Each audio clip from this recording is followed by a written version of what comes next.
नमस्कार, मैं जितेंद्र चतुर्वेदी। मतांतर में आप लोगों का स्वागत है। आज हम लोग बात करेंगे बिकरू कांड, बोले तो विकास दुबे इनकाउंटर।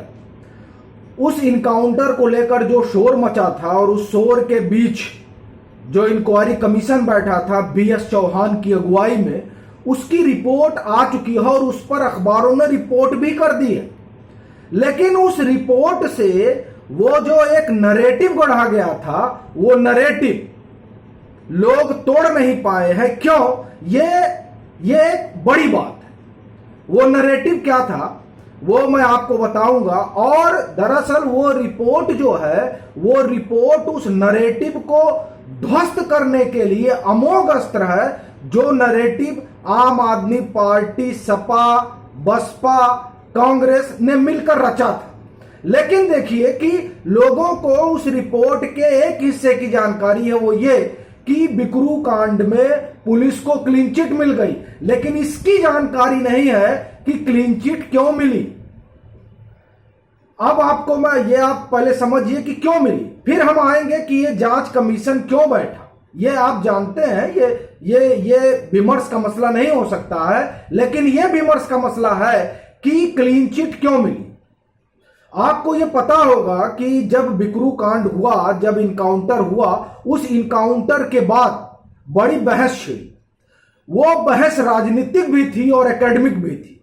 राजनीतिक इस लिहाज से कि चाहे वो समाजवादी पार्टी हो, चाहे बहुजन समाज पार्टी हो, चाहे कांग्रेस हो और चाहे आम आदमी पार्टी हो, सब ने एक सीधा जो आरोप लगाया वो योगी आदित्यनाथ की सरकार पर लगाया और योगी आदित्यनाथ पर लगाया कि ये जो पूरा इनकाउंटर हुआ है, ये इनकाउंटर फर्जी है, सरकार ने फर्जी इनकाउंटर कराया है।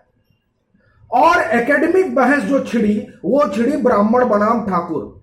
और ये बहस नई नहीं है, मैं उस पर भी आऊंगा। लेकिन ये दो चीजें शुरू हुई। इन दो चीजों के बीच कुछ लोग पहुंचे सुप्रीम कोर्ट, और सुप्रीम कोर्ट ने सीधा सीधा एक जांच आयोग बना दिया कि आप जांच करके बताइए कि ये इनकाउंटर सही है या गलत। बीएस चौहान बैठे और वो तथ्यों को जांचने परखने लगे। और जब वो ये कर रहे होंगे, ऐसा मेरा मानना है, तो उनके सामने वो राजनीतिक विमर्श भी रहा होगा और वो एकेडमिक बहस भी रही होगी, जो आज नई नहीं है, बहुत पुरानी है। मैं ज्यादा पीछे नहीं जाऊंगा, लेकिन उस विमर्श का मैं एक दो बात आपको बताता हूं। चुनाव 2014 का हो या 2017 का हो, ब्राह्मणों ने 80% ब्राह्मणों ने भाजपा को चुना। यह बात ना समाजवादी पार्टी को अच्छी लग रही थी, ना बसपा को अच्छी लग रही थी, ना आम आदमी पार्टी को और ना कांग्रेस को। ऐसा मेरा मानना है, क्योंकि जब आप इलेक्टोरल पॉलिटिक्स में होते हैं तो आप चाहते हैं कि जो 13-14% का बड़ा चंक है वोटरों का, ये हमारे पास आए, और उसके लिए आप तरह तरह के हथकंडे अपनाते हैं। उन हथकंडों में सबसे बेहतरीन हथकंडा यह होता है कि आप एक जाति को बताएं कि दूसरी जाति आपका शोषण कर रही है, आपके वोट से बनी है, लेकिन आपका ख्याल नहीं रख रही है। यह नैरेटिव गढ़ने की कोशिश हुई। तब जतिन प्रसाद, उस समय कांग्रेस के नेता हुआ करते थे, उन्होंने ब्राह्मण चेतना यात्रा निकाली। समाजवादी पार्टी विष्णु जी का बनवाने लगी और बहुजन समाज पार्टी ने अपना एक अलग घोषणा किया, और इन सब लोगों ने मिलकर भाजपा को खेत करने के लिए 2019 में गठजोड़ कर लिया। और तब इंडिया टुडे ने एक रिपोर्ट लिखी थी 2019 में, द रिटर्न ऑफ ठाकुरवाद। आप देखिए किस तरह से ये विमर्श, एकेडमिक विमर्श की मैं भी बात कर रहा हूं, तो ये चीजें आप देखिए कि पीछे से चली आ रही। द रिटर्न ऑफ ठाकुरवाद आप जाइएगा, यही शीर्षक है उस स्टोरी का जो इंडिया टुडे ने की। आप देखिएगा, वो स्टोरी पढ़ने के बाद आपको लगेगा कि किस तरीके से नैरेटिव सेट किए जाते हैं और विमर्श बदले जाते हैं। जब 2020 में बिकरू कांड हुआ, तब ये जो नैरेटिव गढ़ते हैं और विमर्श बदलते हैं, उनको एक बहाना मिल गया नैरेटिव गढ़ने का और विमर्श बदलने का। और फिर जो मुहिम चली उसमें 20 अक्टूबर 2020